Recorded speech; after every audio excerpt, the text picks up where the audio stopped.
Wow! At dahil Sunday ngayon, gustong gusto kong matikman ang paborito kong ulam, ang chicken curry. At dahil paborito ko to, uumpisahan po natin sa paghihiwa ng gulay at ingredients nito. Siyempre, hindi makakalimutan po ang paghihiwa ni carrots, ang pampalinaw ng mata, ang main attraction, bell pepper. Gustong gusto ko ang pulang bell pepper kasi paborito ko talaga ang kulay nito.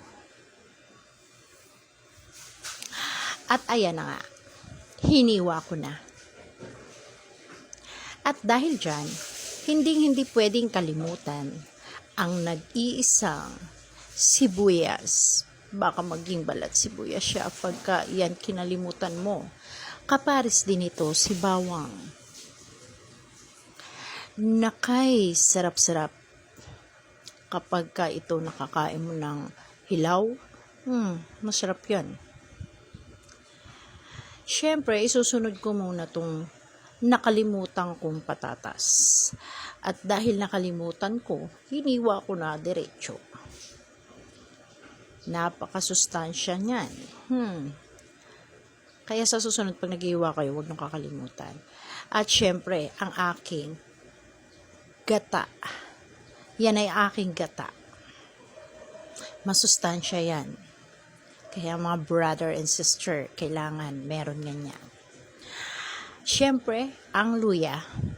Pasensya na kayo, tipid tayo ngayon sa luya. Mahal ang bilihin, kaya kailangan magtipid.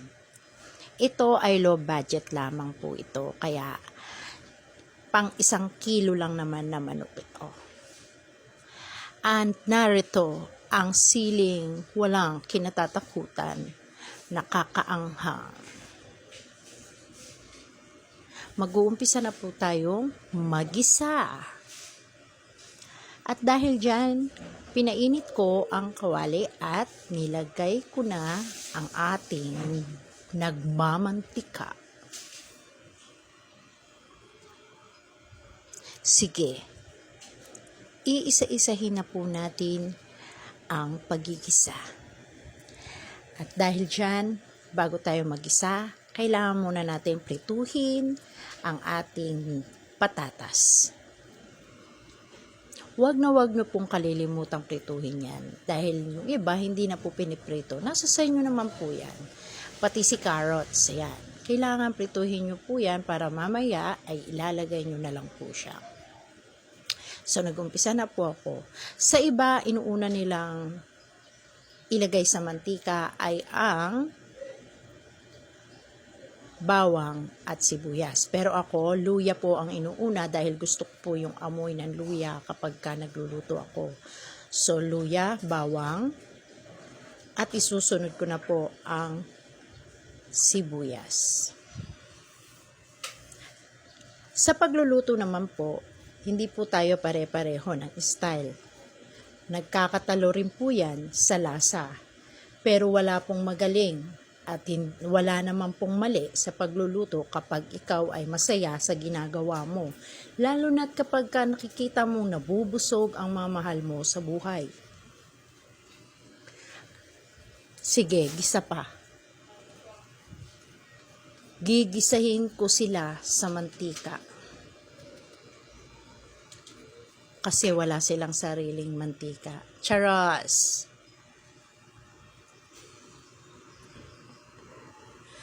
At sinangkotsa ko na nga po pala ang 1 kilong manok. Dahil masarap po kasi kapag sinasangkotsa po ang ating mga niluluto. Hindi po lamang sa manok. Kailangan sa baboy, sa baka, or whatever. Depende po sa iyong lulutuin. Basta kapag ikaw po naggisa, kailangan pong sangkotsahin ang iyong mga ibang panahon. Siyempre, iyan ang main dish namin ngayon.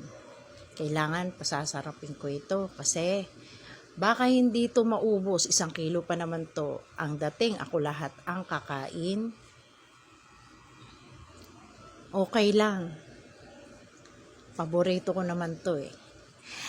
Ibinuhos ko na nga po pala ang curry powder. At isusunod ko na po ang ibang mga ingredients na pampalasa. Nilagyan ko na rin po yan ng paminta.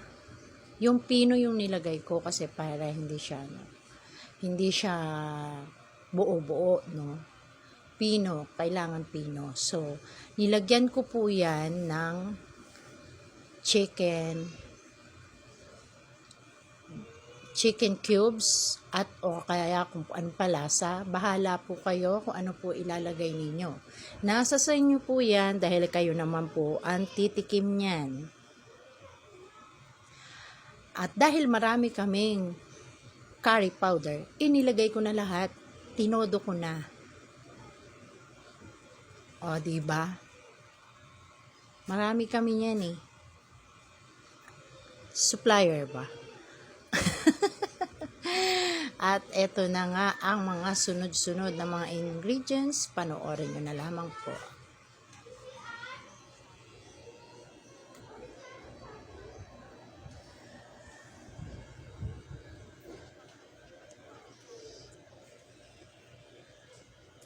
At syempre pa, kailangan pagkalagay nyo po ng mga pampalasa nito, haluin nyo muna ng bahagya.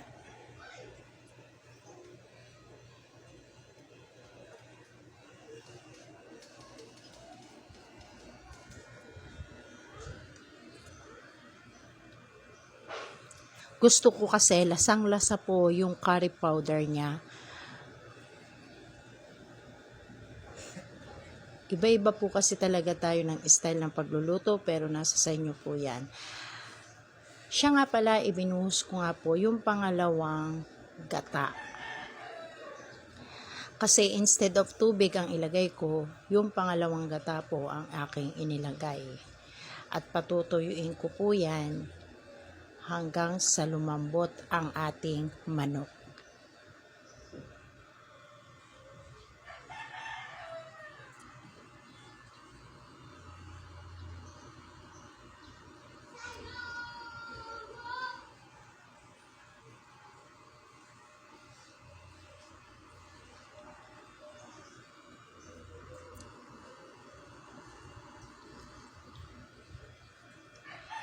At hihintayin po natin tong lumambot.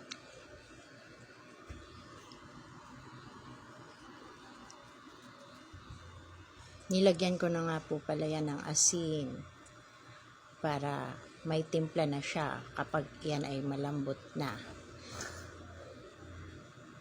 Hindi po ako gumagamit ng patis kasi asin po yung ginagamit ko.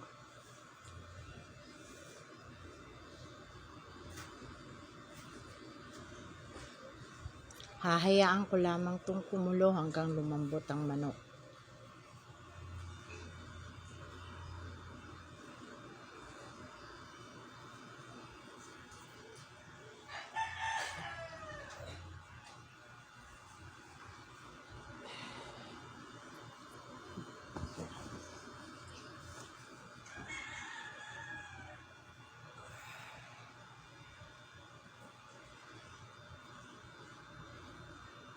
Nilagyan ko nga po pala ng laurel kasi gusto ko po may laurel para mabango. Yung iba hindi na po naglalagay pero ako naglalagay at isang katutak na paminta. Masarap kasi pag maraming paminta, mabango na, malasa pa. Kasi gusto ko yung anghang.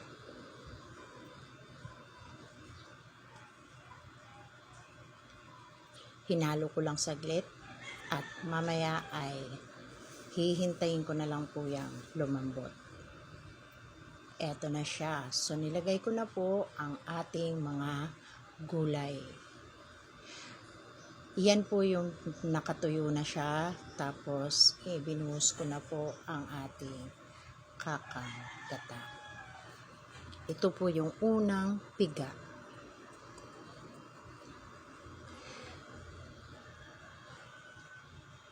Ayan na po siya. At dahil finish na po ang ating